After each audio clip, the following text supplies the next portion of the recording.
The coffee went cold long before the humiliation did. Mason Hale sat there in the middle of a bright, sunlit cafe, staring at the empty chair across from him as the echoes of laughter still clung to the air like something sticky and cruel. People tried not to look, but they always did. They always glanced, then looked away, pretending they hadn't just witnessed a grown man being picked apart in public.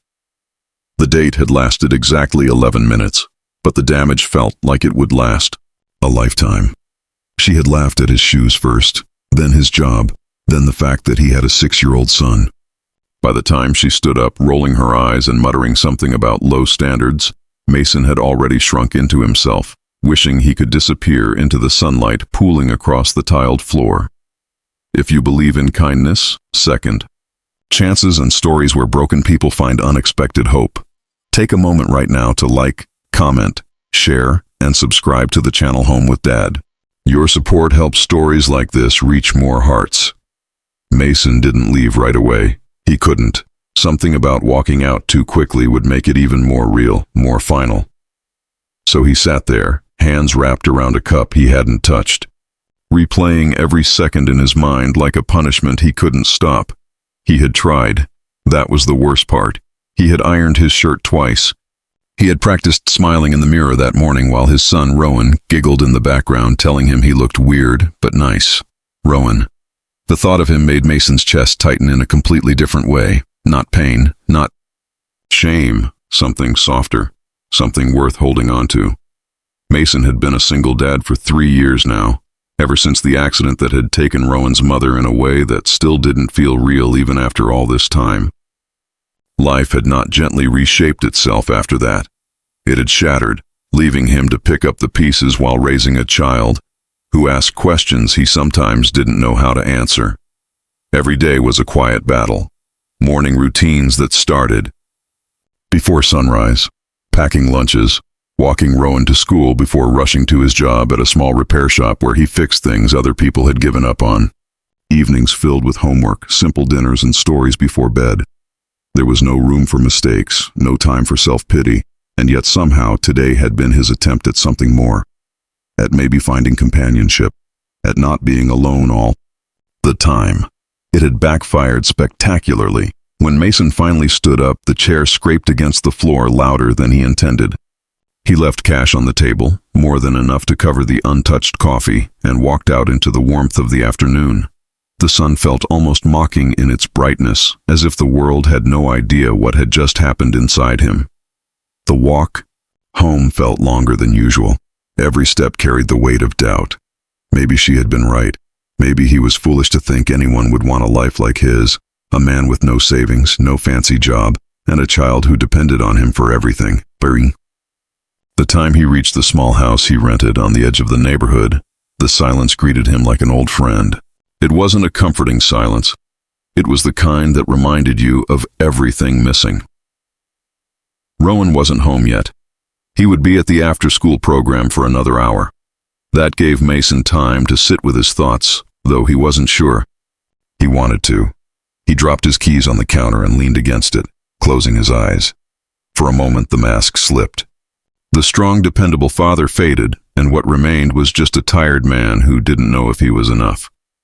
The knock on the door startled him. Mason frowned. He wasn't expecting anyone. For a brief second, a ridiculous thought crossed his mind that maybe his date had come back to apologize. But reality quickly corrected that hope. When he opened the door, he found a man standing there who looked completely out of place. He was dressed in a tailored suit that probably cost more than Mason made in a month. His posture was calm, confident, but not arrogant. His eyes, however, were what stood out the most. They carried a strange kind of quiet observation, as if he noticed everything but chose carefully what to react to. Mason blinked, unsure. The man didn't look like a salesman or someone lost. The stranger spoke calmly, his voice steady and unexpectedly warm, and though his words were simple, they carried a weight Mason didn't immediately understand. He said that he had been at the café earlier, seated just a few tables away, and he had seen everything. Mason felt his face heat up instantly. The embarrassment returned like a wave crashing over him again. The man continued, not unkindly, saying that he knew it wasn't his place to interfere. but something about what he witnessed hadn't sat right with him. There was a pause, then a sentence that felt like it shifted the air itself. He said that if he had been sitting across from Mason instead, he would have asked him to stay. Mason didn't know how to respond to that. The words were unexpected, almost surreal. No one had ever spoken to him like that before, not with that kind of quiet respect. The stranger introduced himself as Callan Vierick, though the name didn't mean anything to Mason at the time. He simply nodded, still trying to process why someone like this had come to his door. Callan didn't waste time with small talk. He said that he believed people revealed themselves in difficult moments, and what he had seen at the cafe wasn't weakness, it was resilience. It was a man who had been treated unfairly and still chose dignity. Mason almost laughed at that. Dignity wasn't how he felt, but Callan wasn't finished. He spoke about opportunity, about how life sometimes presented chances in the most unexpected ways. He mentioned that he ran several businesses and was currently looking for someone reliable, someone grounded, someone who understood responsibility beyond just themselves. Mason listened, confused but intrigued. Then Callan asked him a question that felt both simple and impossibly heavy. He asked if Mason was willing to consider that his life didn't have to stay the way it was. That question lingered long after the conversation ended, because for the first time in a long time, Mason realized something.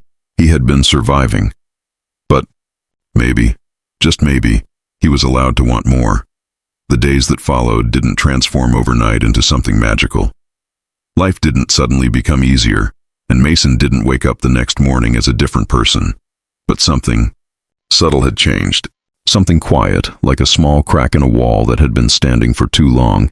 Callan kept his word. He didn't disappear like most people who made promises. Instead, he returned with an offer that felt almost unreal. A position managing operations at one of his smaller businesses. Nothing glamorous. Nothing beyond Mason's ability. But stable, respectable, and more importantly, trusting. Mason hesitated at first. Not because he didn't want it, but because he was afraid of it. Afraid of failing. Afraid of stepping into something he didn't feel he deserved. But Rowan changed that.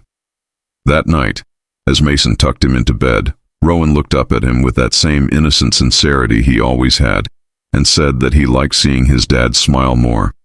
Even if it was just a little. That was enough. Mason accepted the offer. The transition wasn't easy. New responsibilities meant new pressures. There were moments when he felt completely out of place, surrounded by people who seemed far more experienced and confident. But he worked harder than he ever had before, not for pride, not for recognition, but for stability, for his son. And slowly, something remarkable began to happen.